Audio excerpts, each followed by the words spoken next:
Hello, everybody, and welcome back to the second shelf and to finally another recent reads on Sunday. For all of you who saw my community post, thank you very much for your well wishes. I do definitely feel better. You can still hear, I think, the congestion a little bit, so sorry about that. But I was in no state to film last week, so. But I did read, not that much, and I have to say, September so far was a really slow reading month, and it's now the 24th.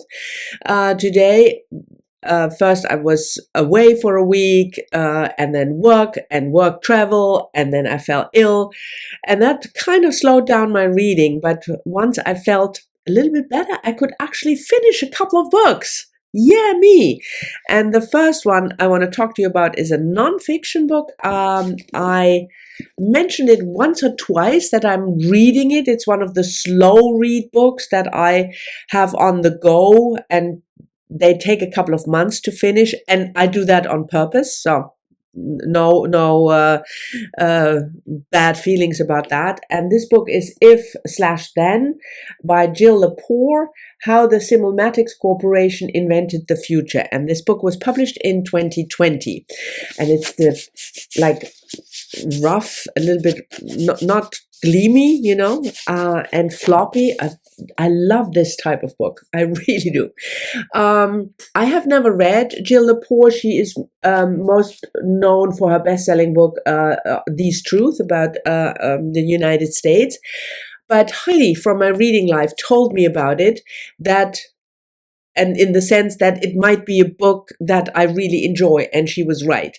So this book is about, for me, unfamiliar corporation, the Simulcasts Corporation, and I mean, it's in the after the Second World War, the Cold War era, and computers began. You still had these huge computers that filled the whole room, and this corporation was an early. Polling and influencing consumers, but also voters. In other words, what happens if you do that as a politician or as a corporation with a certain brand, with a certain product? What happens then? Will the consumer buy this? Will the voter vote for you? We are now very familiar with this. I mean, you have pollsters all over, and we have marketing, and we are used to these marketing campaigns, whether it's for politicians or whether it's for products. But back then it was something new. And I thought this book was absolutely fascinating.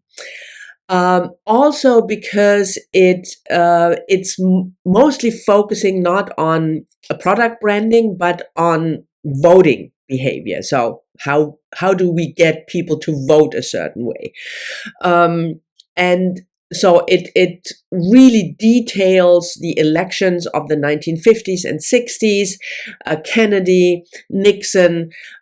And for me, as a non-US citizen, I know roughly what happened in terms of who was president and things like that. But the details of how for instance, the civil rights agenda was formed for the Democratic Party, that is all new to me. So I find the history of this corporation fascinating, and no, it doesn't exist anymore. And the birth of the marketing techniques, but also the political background, the political information was really, really valuable and interesting for me. I will say this book is very detailed. So you need to take your time with this book, and you need to have a real interest in this marketing strategy, this idea of If Then, and American Politics, then I can highly, highly recommend it. So I read it it was a joy to read, but also really valuable information that I got from it. The next book I finished was a buddy read with Adam from my reading life, and I think I told Adam from my reading life. Sorry. Adam from Memento Mori, and he's only on Instagram, but you know that. And I think I told you 2 weeks or 3 weeks before that we are taking a little break from our Le Guin novels, and we chose to read Flannery O'Connor's Wise Blood, first published in the 1950s. And for Adam, this was a reread. He read this book multiple times before, but quite a long time ago. So I think it's 10 or 15 years that he hasn't read it. And for me, it was a first. Flannery O'Connor, of course, was an American author, mostly known for her short stories. And I read 1 or 2 of her short stories in German a long time ago. So I consider this more or less my first Flannery O'Connor. And this is obviously, it says on the tin, a novel. This book is set in just after the Second World War, and we have Hazel Motes. He is 22, just released from the army. He was injured in the war, and he is coming home first, but then he travels to a different town and trying to make a living, find a way. It's not so much making a living, but finding a way. And right from the start, we encounter him as a very troubled human being.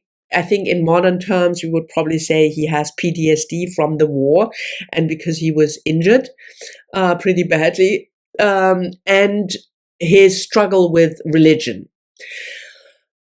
He claims to be an atheist, but at the same time, he is moving towards being a preacher, even though it's, as he calls it, a church without Christ, because he's a non-believer.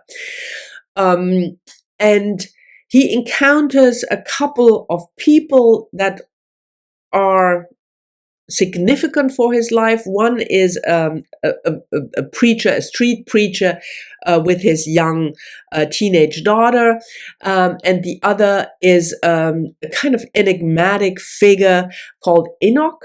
Is it Enoch?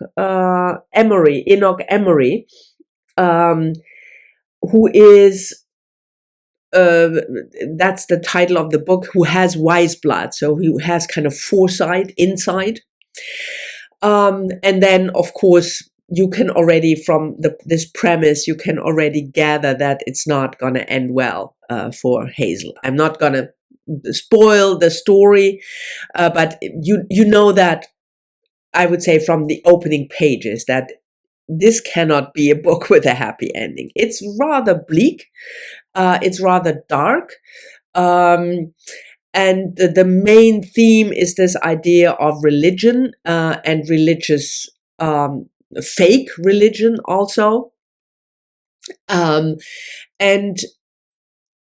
I mean, first, I forgot to say, this was her debut novel. And I thought that was amazing, that somebody very young, she was in her 20s when she wrote this, can write a book like that with these characters, really kind of Fellini-like characters, without being caricatures.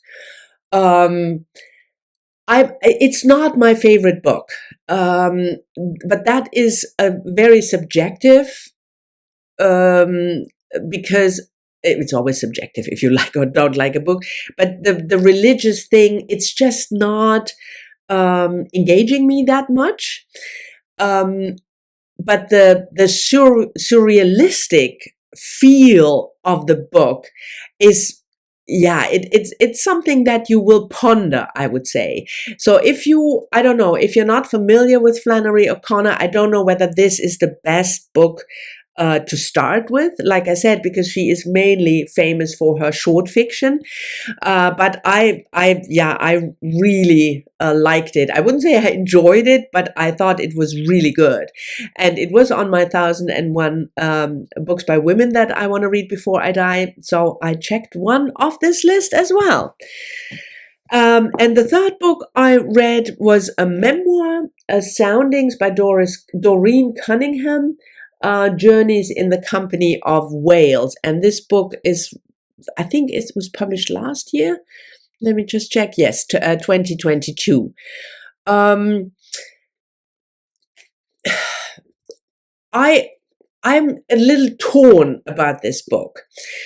So this is a young woman, Doreen. It's a memoir, like I said, who after she split up with her husband, she has a young child, a boy, Max, who's 2 years old when the book opens, but then she will look back even at times before her marriage. And for various reasons, she takes her son on a journey to follow the migration of the Great Grey Wall, the one that is on the cover, the mother and her calf, and they migrate all the way, from the very south, the southern tip around Mexico, all the way around Alaska. Having said that, that is not the main part of the book, even though it opens with this, and it is a part of the book and an important part. But the main part of the book is a reflection back on her life, like I said, her failed marriage, but even before, when she is a British journalist, but she lived for a while with indigenous people in Alaska. A whale hunting society or village. She lived there for a little bit, and her fascination with whales and what whales mean to her. So if you are expecting a book where the main focus is to get across information about this type of whale, the gray whale, this is not the book for you. The focus of the book is the memoir and why she is fascinated with whales and what her life, the connection with whales and her life, the connection with whales and other types of life, like the village in Alaska she lived with, the whale hunters. That is the focus. I mean, you definitely learn something about whales. It's not that she is ignoring information about whales, but I think some people, when I read the reviews on Goodreads, some people did expect a different book. And it is, I mean, if you look at the subtitle, Journeys in the Company of Whales, could maybe give the impression that it is really a book, a whale information book, so to speak. And it's not. But once I understood that, I had the same misunderstanding about the book. But once I understood that, I really enjoyed it. I thought the writing was really good. She had an interesting take on whales, and her life with the connection to whales was interesting. So I think it's worth it. But like I said, don't expect a book mainly giving information about whales. There is definitely a core of that, and also climate change, the impact of climate change on whales is an important part, but the memoir part and her connection to these animals is the main focus of the book. But like I said, once I understood that, I sort of switched gears reading the book, and I really enjoyed it. Then I just briefly want to mention the 3 books that I'm still working on, or one book that I'm starting, just started. So I'm still reading with Chris from the Book Cougars, one part of the Book Cougars, Claire Dederer's Monsters, essays investigating the question if the artist is a really, really bad person, like Roman Polanski, a child rapist. Should we still enjoy the art. There are various topics discussed, and we are now in the last third.